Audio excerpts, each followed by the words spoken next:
What's up, everybody? Welcome back to the Schmozone podcast. Today's episode is brought to you by Sheath Underwear, the only pair of underwear the Schmo wears. They are so comfortable. The anatomical isolation pouch for male extremities. Never wear normal underwear after wearing these. That pouch keeps the balls nice and fresh. Check them out at sheathunderwear.com. The promo code SCHMO. Get 30% off. You will not be disappointed. And our other sponsor for today's podcast is Jocko Fuel. Origin Labs, baby. OriginMain.com. I love using Jocko Discipline Go. Much better alternative than your normal energy drinks. Natural stuff going in there.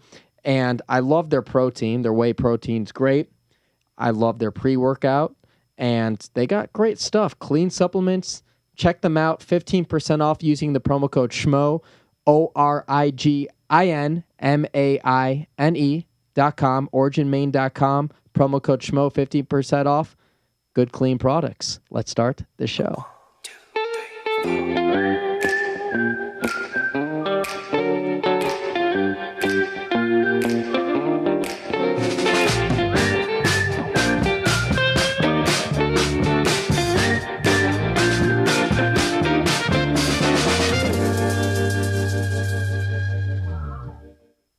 Welcome back to the Schmozone, episode 43. I'm Dave Schmulenson, a.k.a. the Schmo. My co-host is Helen Yee.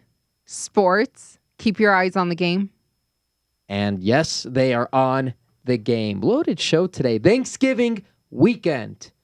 We're going to have Coach Marc Montoya and Alex Hernandez in studio. We're going to kick it to Dr. Ronald Cohen here shortly. And the reason why we're going to kick it to Dr. Ronald Cohen is because we had Cub Swanson on last week, and he had reconstructive surgery on his knee. The Schmo, myself, Dave, I've had meniscus tears in both my knees, and I didn't go the route of surgery. I had PRP treatment, platelet-rich plasma, just an alternative to going under the knife, and I know it's not for every situation, but just wanted to get Dr. Cohen's thoughts, so I know he's going to be here shortly. So it'll be pretty cool. I know. And you know what? It looks like we're getting a call right now. Oh, he's early. Yeah. All right, so now I'm going to introduce our guest, Dr. Ronald Cohen, the man who fixed both of the Schmo's, I guess mine, meniscus tears. Dr. Cohen, thanks for joining me today. Thank you for having me. Of course. Look, it's no secret. I try, or the Schmo tries, to live an active lifestyle. I work with athletes, MMA fighters that are bound to have injuries. On our last episode, we have UFC veteran Cub Swanson, 37 years of age, coming off of an ACL tear and a torn meniscus. Let's start off with this. I know you work with stem cell treatment and PRP treatment, among other things. How do you know whether to go through that route rather than opening up your knee and doing a whole reconstructive surgery? You know, that's a great question, and it's one of the issues that we deal with whenever we have, anybody with an injury, but especially an elite athlete, because return to play is really one of the biggest things that they're concerned about. There are criteria that we look for with ACL tears. I don't want to get too technical with this, but, we examine the patient. We look at the MRI.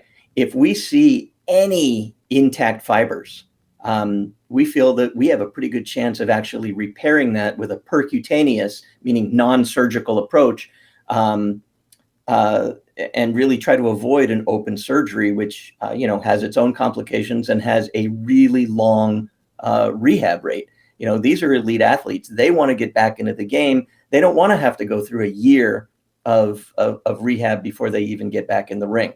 So, we take all of this into consideration. We can also do what we call a diagnostic injection, where we use fluoroscopy, which is like real-time X-ray. We can inject a little bit of contrast dye literally into the ACL, and we can see if that contrast leaks out or if it stays contained within the ACL itself, showing us that maybe it's just a partial tear. Now, if it's a complete tear, and the two ends of the tear are completely pulled apart like an elastic rubber band, that's beyond what we can offer help with, and we would refer that to the orthopedic surgeon. We also have to take into consideration that there are frequently meniscus tears that coincide with ACL tears, and typically a surgeon is going to go in and shave those and remove tissue, whereas with a regenerative procedure, our goal is to preserve the tissue and to facilitate tissue healing. Now, specific to ACL injuries, the fact that somebody had a trauma that was severe enough to ding the cartilage or that was strong enough to tear the ACL, it was also strong enough to ding the cartilage and begin the process of developing osteoarthritis. And we can go in and we can actually offer protective measures that can help a patient stave off the development of arthritis for years to come. So when I first found out about PRP treatment, stem cell treatment, I remember I was in high school. I remember like Kobe Bryant, Brian Urlacher going overseas, going to Europe and getting their blood platelets and getting it spun and being injected back into their bodies. And then I think relatively in recent history, in the past decade or so, it's come over here to the United States. So walk us through, like, this is a legal procedure where you are taking out the platelets, your blood platelets, out of your body. You're drawing your blood. You spin it in a machine, and then you inject it back into you, and then it heals over time? That's pretty much the gist of it, yeah. It's well known, well documented that our own blood, our own tissues contain cells that are very rich in healing factors. If you think about a normal injury, you roll your ankle, you get punched and you get a bruise or a cut. You don't go to the doctor for every single injury. Your body actually heals itself. All right. Well, how does it do that? It rushes blood to the area and it delivers these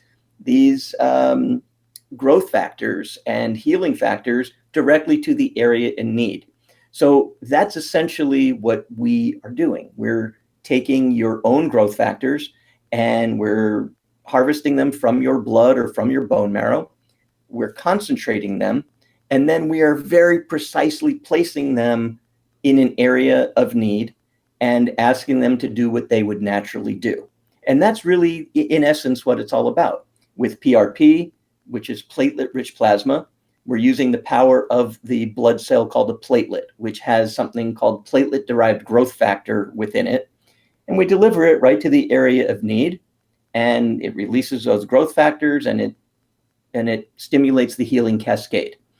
Similarly, in a condition that might be a little bit more severe, like a larger rotator cuff tear or really severe arthritis, we may jump to the added power of a stem cell, which is essentially an immature cell that has the power to grow up and differentiate and turn into the type of cell that your body needs, all the while acting as a little general contractor inside the cell, directing all the other cells what to do and what to become and how to facilitate tissue healing.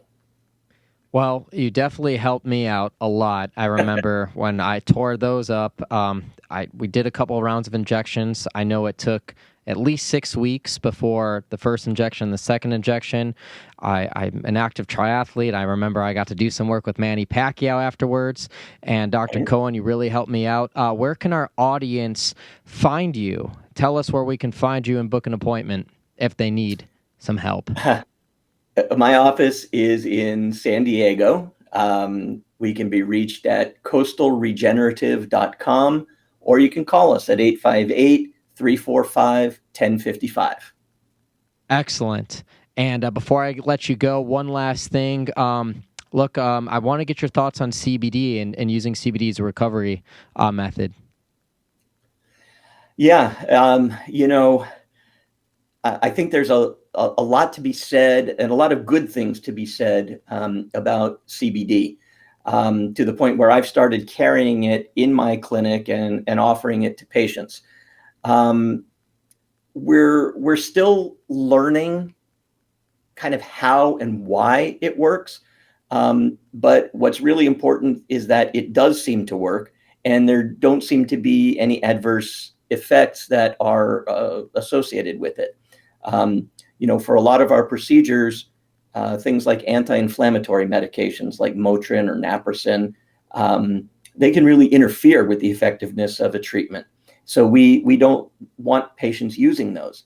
And if we have an alternative that's effective and doesn't interfere, well, that's a plus all the way around. There are a lot of preparations out there. I think the biggest obstacle right now is trying to figure out, because there really is no regulation for the stuff yet, trying to figure out if the product that you're using really has gone through the proper testing and has the concentration that they claim, and that you really are getting what you paid for. Excellent. And I'm sure that will evolve over time. Dr. Cohen, we really appreciate your time, and thanks for stopping into the Schmozone. And hopefully these knees stay pretty clean for the time being, or I guess I'll have to pay another visit. We're happy to see you anytime. Thank you so much. Have a great day, Dr. Cohen. Take care. Thank you. Bye-bye. All right, in studio today, we have Factory X's finest, Coach Marc Montoya, and the great Alex Hernandez, UFC lightweight. What's up, doggy? It's good to see you guys. It's good to see you out of character, honestly. It's a first for me. Yeah. What do you think? Oh, he's lovely. Like we just joked, it's kind of like that neglected stepchild that never gets enough screen time, but he's out here today. He's out to play. The one day a week where I feel like I could just be myself, right? That's right. Can breathe a little bit. Dave shine, yeah. I appreciate you guys coming here in studio. You're getting a little cabin fever over at the host hotel. That we were. I mean, that's why we had to break these guys out. We got Coach here and Professor busy in the back who didn't get a chair, but he's out here. We just needed to get a break away from the residents in. Professor gets the behind the scenes look. We didn't have enough mics. I'm sorry. You were the odd man out. He's a ninja, though. That's what he does. He hides in the background. He's always in the shadows. Yeah, he's a ninja. That's true. Hey, Schmo, I'm proud of you guys. The last time I did an interview with you was on the couch in the middle of a hotel, Like we picked the hallway. Now look, we got the Schmozone. This is Schmozone, yeah. I mean, this is gangster, bro. I'm really proud of you guys. We've come a long way from the Minneapolis hotel. I remember that. Oh, is that where it was? It was in Minnesota. I remember it was the Francis Ngannou JDS card, the UFC fight night. Okay. Yeah. And we did it on the couch. It's always comfortable doing interviews on the couch. Yeah, it's easy. Gotcha, we just had to move a few pillows. Alex, it's okay. Don't be jealous. It's very intimate. Very, very intimate. But this is my first. It's my first studio. First studio. Yeah, I think I did a local one maybe back in San Antonio before, but never a zone for sure. I've never felt so in the zone. So this is new. Well, you're definitely in the zone for your last fight. I know you joined Factory X, Coach Marc Montoya. You switched training camps, and look, man, 1-0 in the new digs. Yeah, 2.0 version paid out. So, like we were saying, that went really well, and we're happy with it. And we were just talking today actually on some corrections we need to make for the next one, but. Yeah, it's definitely the right momentum, and it took a little bit to get the ingredients right, but now I think we got the recipe. We want to keep it running, Are you going to break the news, Helen, or am I going to break the news? About who sat in that chair before? Yeah, a few weeks ago. Called this guy out. I'm not sure if you saw it. Yeah, literally. In that exact chair, Brad Riddle. Oh yeah, I've got a docket full of call outs right now. I'm sure he's one of many. Yeah, so he's certainly in the queue. He definitely called you out, man. What do you think of that matchup? Obviously, it might not be next, but it's something that you could see down the road. Yeah. Like I said, there's a number of guys. Definitely, always. I mean, really, since the beginning, that have always been calling me out, and I've never paid too much mind to anyone else's concern because they're always working, their strategy for, their future, whatever, and I'm kind of trying to organize myself. But I really like that. I like that matchup a lot. I like any matchup. I mean, I've never said no to anything in my life, and Brad's great. He fought Silva on that card when we were that was the Abu Dhabi card. Yep. With Brandon. Yep. And he looked like a dog, if nothing else. He had showed a lot of fight in him, and put him in the mix. I mean, what's new, right? I mean, when you're doing well, everyone's calling you out. They want an opportunity to do better. So that doesn't surprise me that everyone's calling him out. Well, out of everyone that's been calling you out, who intrigues you the most? Brad's certainly one of them. Yeah. Truthfully, it's really just about timing and who's available. I haven't gotten any offers from Shelby or anything serious. A lot of people like start buying into whatever they see on social media and think that that's like what's actually being passed across like the table. It's not. And so, I've just been organizing with my team and waiting for a response from Jason House on Shelby and seeing like what the real options are, like who's actually available, who can actually fight, who's not just talking, but readily able to take a fight. And ideally in December, I've been really looking at this December 19th card. So I'm really, just really open-minded. Just it's about timing and organization of what we want to get done in the next year. So, whoever. It seems like with COVID going on, there's fights that are falling out every day, all the time. I mean, it's insane. So. I'm sure Jason, I think he brought it up too. I mean, he's always on the phone with Sean Shelby. They need replacements all the time. And Coach, you can weigh in on this too. It's like, does it intrigue you at all for just stepping up last minute for a replacement fight? Or does it depend on matchup?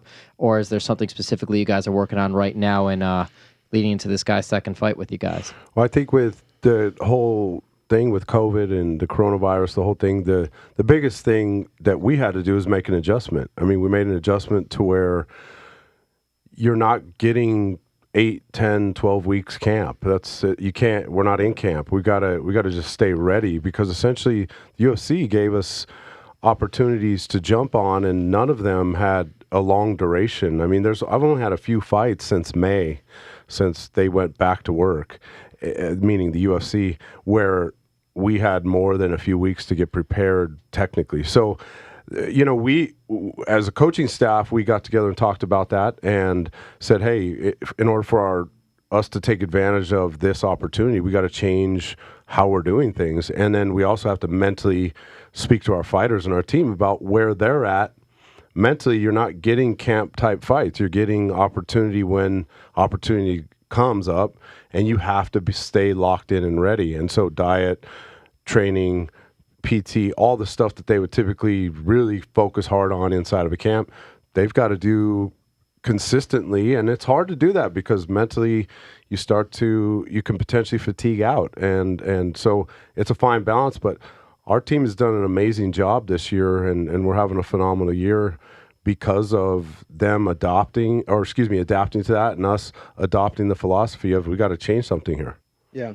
And like, to Coach's credit too, I've always been known as somebody who's like kind of perpetually in a camp mode. I'm always on point with my diet, and the training regimen doesn't ever really change. And I've always carried that attitude lonesomely back home often. And then when I came over to Factory X, it was like that's the culture of the way we operate. And he's got an expectation of everybody living in Denver and all kind of operating under that same cloak where, we're always fight ready and we're always almost in camp. And there's certainly like tiering and like peak management and things like that for a fight. But, you walk into that room and you've got I've got handfuls of guys all around my weight with the same drive, the same ambition, the same goal in mind, where it's like, hey, we're ready to fight on 2 weeks notice, 3 weeks notice. And I don't really see any other gym that puts people up like that on 2 weeks, 3 weeks notice and catches bodies like so readily as we do. Like we get a ton of victories off of short notice fights all day because of the culture and the attitude we share as a group, as a team. So it's a good place to be for the climate, for sure. Like I really don't know a better place to be, the Factory X, for the climate of what we're facing right now with COVID. Now, Coach, in Fight Island, when we spoke with Alex, he spoke very highly of just the gym, the culture, obviously you as a great coach. So what's it been like to work with Alex and leading into that first round knockout performance of the night? Yeah, I've had the opportunity to get many athletes that have come in for the first time and train with us. But something that was different about Alex is, I watch fighting consistently, not just my guys. I watch it all, whether it's on the regional scene, the local scene, or of course, in the UFC level. But I've been watching Alex for a while fight.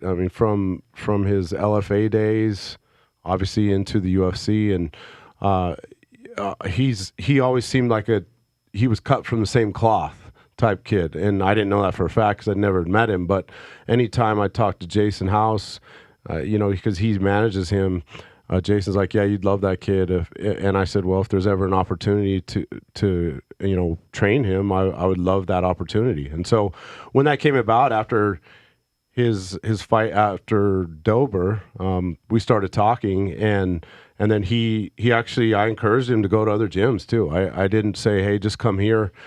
I wanted him to go see what else was out there and decide what the best fit was for him, even if it wasn't us, because he's a special athlete, and he's somebody that we really enjoy working with.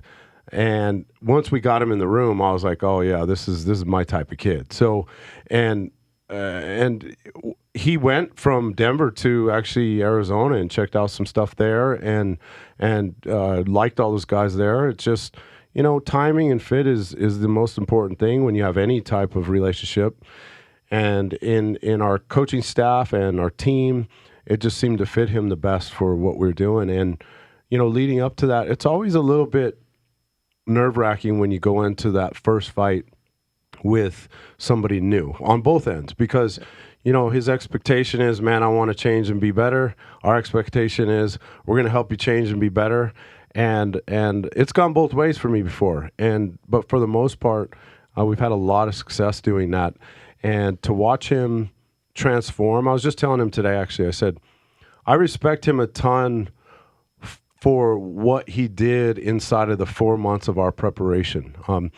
He's learning a new system, still is, but he's got it down way better than he did 4 months ago. And to learn a new system, though, you got to be really humble, because you're going to get your ass kicked inside of the training room by guys that probably shouldn't be kicking your ass that day. But you're trying to learn new things and expand his game. And when I saw him doing that, I talked to Jason a lot about Alex because we kept tabs about it. When I saw him do that, I gained a lot of respect for him, because that's not easy to do, especially when you're at the level he's already at before he ever came to us. And to take a step back and say, okay, I'm going to decide to grow here, and I'm going to take my lumps in doing so.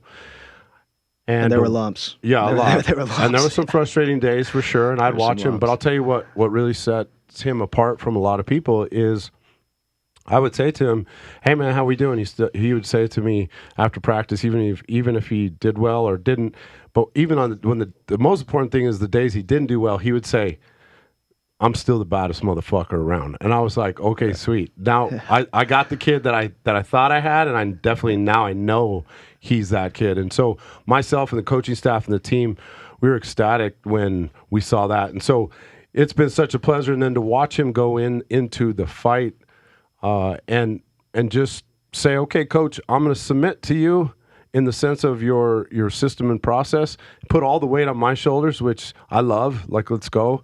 And then help him navigate some of those waters, and then to watch him perform like he did in his fight was amazing. So all that credit goes to him, but in trusting all of that, it's been a lot of fun so far. Yeah, that's the one thing that I wanted our audience to see, and why I'm glad you're on the podcast too. And of course, the good-looking Coach Marc Montoya himself. You say that because of my hair? Lack thereof, but you still look good. You still look good. But transporter. A couple of years ago, you had the big fight with Donald Cerrone, and then every time we've done our interviews, all the fans are ripping on you. I get more dislikes for your interviews than anyone else because look, you came in there. How you're you tell me that? You told me that one time before I was about to start an interview with you. I'm like, bro, you just spit in my coffee right before you served me. But the thing is, I love it though because you're young, you're hungry, you're confident. You want to make a mark in the sport. What people don't realize about you is you're like a sponge, man. You want to learn, you want to get better. You're a confident person. You need confidence. You're not going to walk into the octagon and have the ambitions and the goals that you do without having that type of confidence. But there's going to be growing pains no matter what. But it doesn't matter. You stick to the game plan. You stick and you go through the mud, through the cement, and you come out on top, man. And that's what it's all about. You're going to face adversity. And that's what I want the audience to see is that you're willing to endure to reach your goals. Yeah, I appreciate that big time. And like you said, like a lot of it was... it wasn't a facade at any point in my career. Like I've always been very transparent with just what I'm thinking and how I feel, I'll execute. But like before I had such a confidence and maybe like an ignorant one at that, a lot of hubris and maybe an ignorant confidence. And it wasn't until kind of really facing that turbulence and the adversity and then making this giant move and then weathering the storms there at the gym, and then having to grow and adapt. That like it went from a confidence to like a cultivated clarity. Like it shifted from confidence to clarity, and that clarity brought so much more peace of mind. Like such an even temper where I didn't feel like I had to be this big like boisterous ego or anything. It was like, man, I can smile at you and then still just like beat your ass, and that's like a way cooler place to come from because you're like at peace, man. And that's kind of getting that flow state that I was trying to get. You know, coach will talk about like flipping the switch before we go out to fight. And for me, like I don't really need to flip a switch up because I'm already so intense. Like I'll fucking redlining any given second, white knuckle the steering wheel on the way to practice. And so like for me, it wasn't about taking it so seriously because I already take it too seriously. So for me, it was like, man, just learn how to have fun. Like be a little nice to yourself because as much shit as I talk out loud, the voice in my head's way more negative. The criticism I give myself is so severe. And so like I just had to learn to start being a little nice. Like, man, give yourself a compliment every now and again and just have some fun. And I realized like and this was kind of a switch that we made after going to Abu Dhabi together and just training one-on-one and having that time alone. And then just some other good mentors I had in my corner and even my girlfriend. And like I realized I came back and I needed to stop taking it so seriously. And before where I was listening to like either just some gangster ass rap shit or just like something heavy on the way to practice or before sparring, like I found myself like having a little bit more fun with like some Fleetwood Mac or like some like you came out to that for the last I fight. know, We were that there. was great. Yeah, some Nugent or something. Like I started having more fun. I'm in the kitchen, I'm cooking French toast and shaking my hips and having a good time. And I'm like, dude, this is a way cooler fucking vibe. And then I go to the gym and I'm still joking with everybody, busting people's balls, having like a good time. And then it's like, oh, now it's time to go fuck some shit up. Let's go do that. And let's just go treat it like that all the time. Like let's kind of keep this perpetual flow state where you can explode when you need to explode, recover when you need to recover, and just kind of maintain a good energy about you and a good fighting cadence. And so once I was able to flip that switch, everything just became a little brighter. Like everything kind of just seemed more obtainable and just kind of gave me a new, I guess, like a new drive, really, a new perspective. So that was monumental, So hopefully you'll see more positive likes and comments. I think so. I think We might turn the switch, but also if not, like I don't really give a shit either. It's the funniest thing in the world that used to bother me a lot, and now I'm just kind of like, I don't even give a fuck. Like we're sitting with Elise, Jason's wife, my manager, and she's like, yeah, because everyone who doesn't know you thinks you're an asshole. And I was like, that used to bother me that everyone just thought I was just a piece of shit, but now it's like good. Like I'll be an asshole. I don't care. Like why do you think that they misunderstand you? Just your confidence, or yeah, I mean, really, like you said, like this ever since the Cerrone press or me just going at him, I was really just trying to like just break him, and I was doing good at it. And if I could go back, the only thing I do different is win. So I mean, it's probably just that attitude and people just misinterpreting it, but. People just get like a little snippet and then they build their own narrative off it. And that's fine because I'm working on, my narrative. And like you said, I really like the story I'm on. I like the path I'm on where it's like, I thought I was going to come in and blow out that big opportunity. And I was like in a really low place when I didn't because I was so certain that had to happen for me. And it didn't. And so we hit a low and then we came back. We got a high on Ronaldo, hit a low against Dober because we thought we had something figured out that we didn't. And so then I had made this huge, like, life-changing adjustment, got to meet these incredible people. And now it's like the opportunities to engage with, like, Marc and Busy and, like, all these coaches, Brandon, all these, like, close-knit friends and mentors and, like, allies I would never had before, all the growth that I experienced. It just would never happen if you didn't hit those lows. That whole idea of breaking down before you break through. And then weathering that adversity and coming back stronger than ever, like that's the story I want. And now we're on that path. And I feel like, like I said after that fight, like I feel like I just made my debut, like we've just only arrived and we just need to keep going, Yeah, people think that success is this linear pathway, but it's just full of peaks and valleys, and that's just the way it is. Yeah, and then once you let ego go, those losses really become lessons. You can really learn from what you've undergone as opposed to making excuses for it or keeping like the whole idea of like having a chip on your shoulder. Like that's almost like a victimizing approach. Like I've got chips on my shoulders. Well, that's like holding a negative outlook, like woe is me almost. Whereas like, well, fuck the chips. Like you hold your opinion, I'm not going to be affected by that opinion. I'm just going to kind of stay in my state of mind and get done what I need to get done. And then at the end of the story, you'll be like, oh, okay, well, I see where he's coming from now, But yeah, that's fine. And to add to Donald Cerrone, he did say yesterday, I think, to media that he has one last run in him back at 155. Okay. Yeah, man. People always ask me like, "You want to run that back?" And maybe I do. Like I felt like I needed to earn it back, and I hadn't done that consistently. And then also like it stopped being almost like even entertaining to me, like where I didn't really care to run anything back. I just wanted to like run forward. Like I just wanted to run forward as hard as I could. And so like, yeah, if he's what's forward, then like awesome. If Dober's what's forward, awesome. If not, I don't really have any like need for some kind of vengeance or anything. Like I don't, that was just, it was literally like, thanks for that chapter and thanks for that education. And if we get to do it again, like I'll do it better this time. But I'm not like holding that over me because that would be slowing everything else down if I did. And Coach, I want to get to you now. You've been super busy during this pandemic. ViStar, Arena from Jacksonville during those fights. Obviously Abu Dhabi, here at the UFC, these fight nights, the Apex, the pay-per-views. How is it different coaching in this COVID environment without the crowds versus having those loud crowds? Like, is it noticeable that the communication with the fighters is better, worse, the same? Do you even notice it all? Are you numb to it? No, I think it's for sure easier. There's no sound in there. I mean, it's like pin drop quiet, and so the communication is good. I'm glad that we had the foresight years ago as a coaching staff to put our own language together when it comes to fighting. We've been doing that my entire career, so that's not something that's new. But all of our coaches and athletes are on the same page when it comes to our language for everything we're doing in fighting. So that helps because it is quiet in there. And I remember at the beginning being able to really hear the other corner well. I could even hear the announcers before they put the glass up between them and the cage. And so, the communication is absolutely easier. The thing that is a little strange at first for everyone involved is that walkout. And so one of the things I've noticed in fighting is, and just managing fighters' expectations is, if we went on a hike, I took you on a hike, and I was like, yo, we're going up to that mountain. There's a lot of different mountains between now and the top of the mountain. But if I explain to you, hey, at mile 2, we're going to encounter this, and at mile 3, we're here, and at 10, we're here, and then finally we get to the top type thing.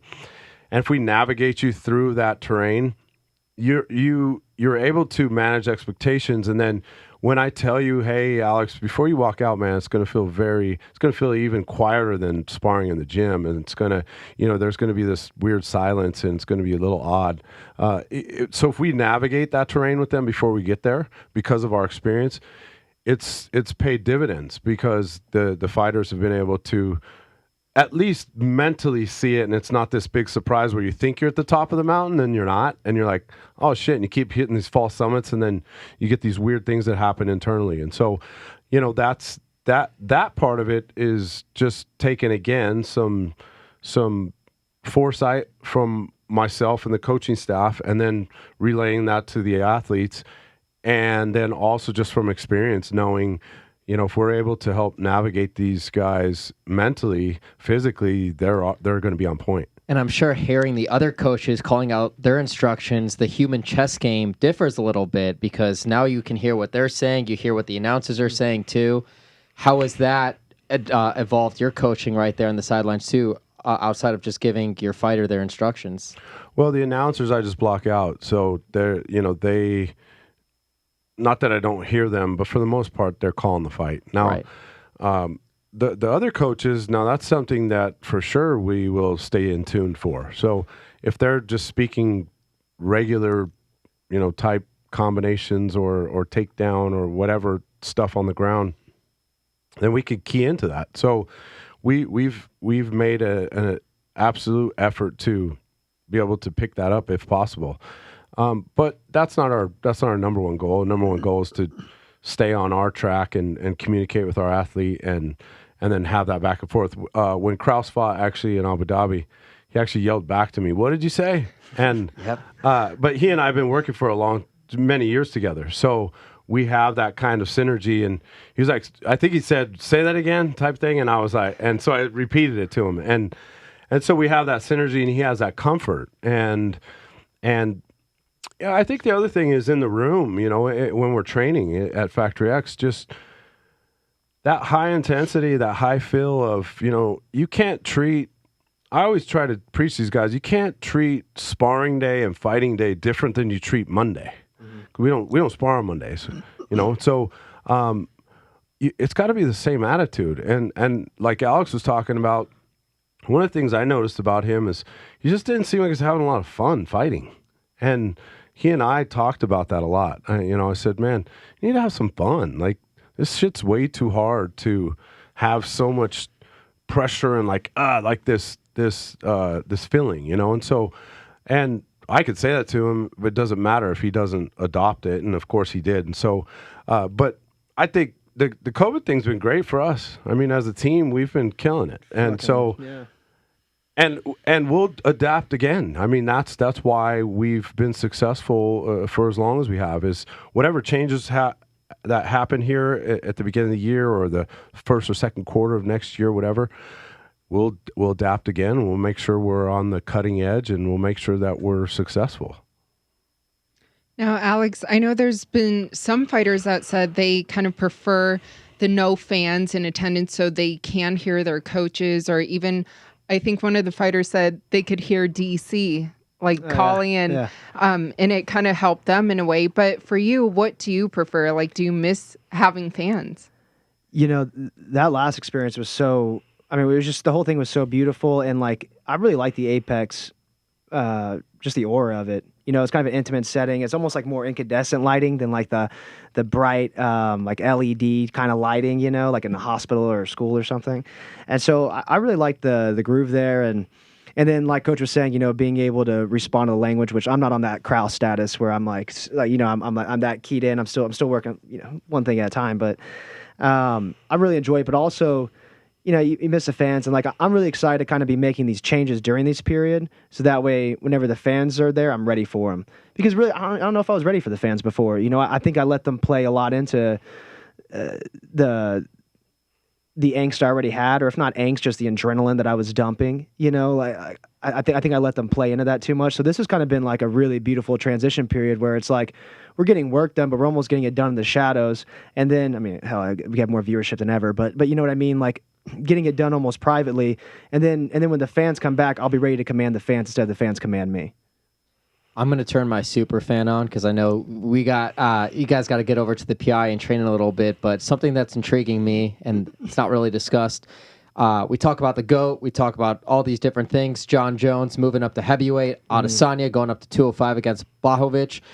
What the heck's going to happen? Who was Jon Jones going to fight? Because I think Francis Ngannou is first in line to be fighting Stipe Miocic for the heavyweight title. What makes sense for Jon Jones? Who's he going to fight? And is Jan's fighting Izzy at 205? Like, it just leaves a lot of question marks, especially if we want to work our way towards having a super fight of Israel and Jon Jones, pending Israel takes care of business against Jan Blachowicz, and Jon Jones has a fight, doesn't have a fight. What's your weighing on that? I think if you're Jon Jones, you don't do any other fight than a title fight. So right. What's the point of going up to heavyweight if you're not fighting Stipe?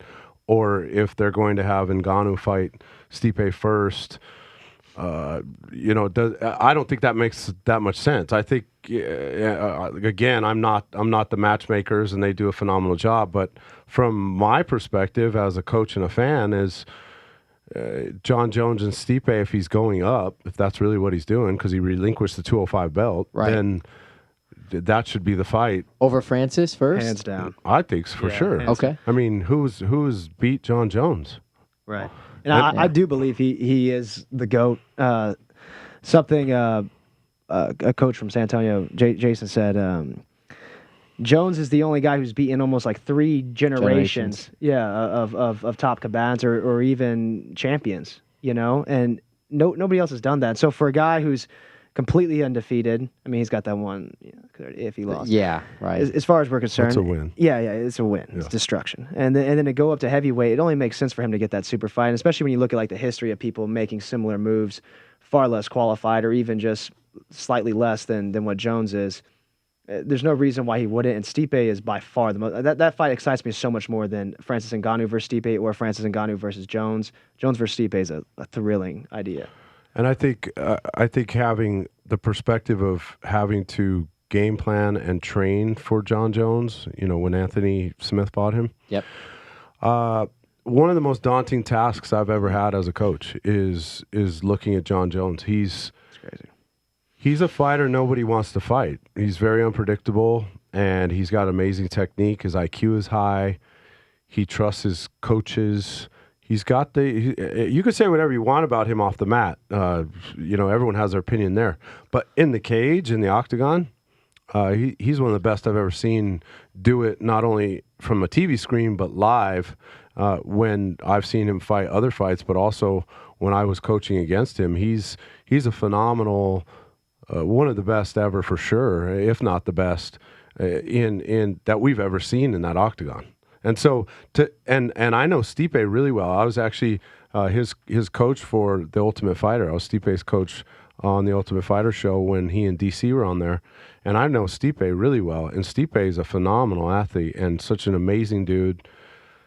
Obviously, he's beat everyone that's come his way. And the never said no to any fight presented. No. And he's amazing. And so to know both of those guys as intimately as I do, that fight is what I think not only should happen, but it's what the fans want to see. And as far as Adesanya goes, why wouldn't he go up to 205? He's how many people want to go win multiple belts? They all want to do it. You just have to prove that you've earned the right to even be in that discussion.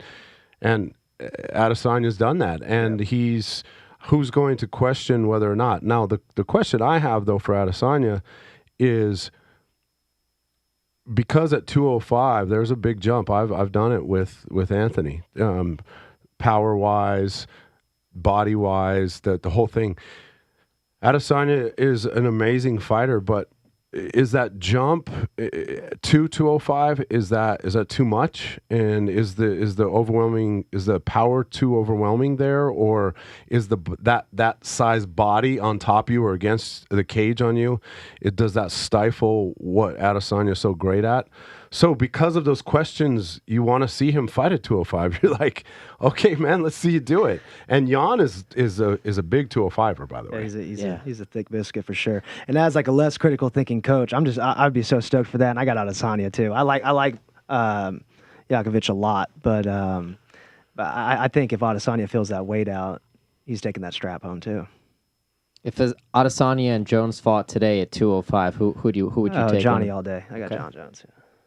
Yeah, for sure. You're saying Jon Jones versus Adesanya? At 205 today, if they fought. I'd take Jones. Yeah. Take Jones. Yeah. Jones he's built for the weight. Yeah. On the note of Lionheart Smith, man, when I proposed the 165-pound weight division, I'm thinking increments of 10. Make welterweight 170, 75. If ever there was a perfect guy for a 195-pound weight division, I think that's Lionheart Smith. Agree. I wish that there's always talks about different weight classes. I'm not saying boxing has it down, but there's too many gaps between some of these weight classes, especially between 55 and 70, 70 and 85, 85, 205. There's too many gaps. And you have, like, Krause is a tweener too, by the way. Yeah. He's, fighting at 70, he's absolutely tall enough to be there. But some of those guys are obviously thicker than him. And so he was killing himself to get to 55. It was miserable. And it wasn't the cut. It was 4 or 5 weeks out. And so you weren't getting the athlete you're seeing in there now because he wasn't having any fun training. He was just making weight and being like, man, this isn't even that fun. And so the a 10-pound gap or something there, I think would improve the sport. And if you think about that, you'd get more super fights too. Yes, you would. The only thing that gets difficult is the lineage behind the belts, right? Yeah. Like when you start going to the history of the champs and things like that, that's the only part that gets a little, like, what do you call a welterweight champ, or just the history of that belt. Well, the sport's so young, we're 27 years in. You can always make the history on the fly. Yeah, that's fair. I agree. I mean, the NFL did it, right? They had the AFL Yep. And then they combined it to be essentially the AFC, NFC to the NFL. Hey, if we were counting championships, my Chicago Bears would be the best team in NFL history. There you Or go. one of them right There there. you go. Before the Super Bowl era. Exactly. And listen, you want to absolutely pay homage to the entire past and all the champions and all that thing. So I'm not trying to discredit that, because those people paved the way. They were the trailblazers for this, and they should be held in the highest regard. But present day, I mean, can we not get some new gloves, and can we not get some different weight classes? That would be amazing. I think that would change the sport. Dana's posting those Instagram videos with those gloves. I think something's triggered in the back of his mind where he's thinking about new gloves with the UFC gloves. It's definitely coming. I think it's coming. Yeah, I definitely think it's coming. I think that's key. I mean, it's going to help everybody, and then you're going to see where that goes, and then we're going to have to evolve and get better from there as well. So, and that's why we're sitting here. I mean, this sport has evolved so much to where it's given a platform to all of us to do what we love to do. But without that, we wouldn't be here. And so let's do it now so we can keep doing this thing. And Dana's been proven to be the front runner of fuck yourself. I'm going to figure out a way to make my company continue to grow, and I don't give a shit what's going on. And I love that. Yeah. Hasn't laid off anybody, and continuously putting on events week in and week out, whether you're in the United States or in Abu Dhabi. What other sports organization's done that? They haven't. They haven't. No. Yeah. I haven't. Well, guys, you need to go train. Final thoughts of the Schmozone. You want to leave the audience open forum. We're just looking forward to December. And again, as far as that docket goes, I'm not concerned with any single individual. I'm in the right place. It feels like at the right time, and I have no fears or qualms about it. I'm not scared to lose. I'm not really feel like I'm in a place. I'm not scared of anything right now. I'm exactly where I need to be. And so whoever that opponent is in December, I look forward to it. It'll be an excellent matchup. And it's the 19th is the date you're targeting? Oh, yeah, I'm just going to keep manifesting it until it comes to fruition. Yeah. All right. Perfect. I just want to thank you guys for having us on. Super proud of you guys. It's a pleasure watching someone that hustles their ass off like you've done, and both you guys have done, and the team work that you guys done. I've been married for 20 years and been with my wife for 22, so I respect the hell out of that. I understand how hard that is to do, and you guys have showed that with hard work, perseverance, and a little bit of craziness, you're able to do it. And so super proud of you, man, and both you guys have done an amazing job. So keep it up, and thank you for having us on. And anytime you want to talk a little more smack, we're always let us available. know, man. Again, first full studio experience, so this has been awesome. Thank you. They need to come back on maybe December 19th out. Yeah, the week when you get back we for can that figure fight. something out. We'll have you guys on again. Now we're just a duet. Now it's just always like, Marc and Alex. I'm the big spoon, because he does have a real little spoon. Ask him about it next time. That's not Ask him about it What? next time. Don't close No, you out. can Call ask me him little about it spoon, next time. dog. I'm Little just saying. spoon, that's how you're Call ending me it. out, And close enough spoon. I wouldn't be here weren't for her support continuously. She's the best. Big spoon, little spoon, fun stuff. Okay, you can be the big spoon. He's the today, big it's fine. spoon. With Only on 5 with, week. with Five Professor week, Busy. 5 week big spoon. With right. Professor Busy, you could be the big spoon. Yeah, okay. With Brandon, I'm definitely the big spoon. My bad, yeah. Episode 43 of the Schmozone podcast. We are out.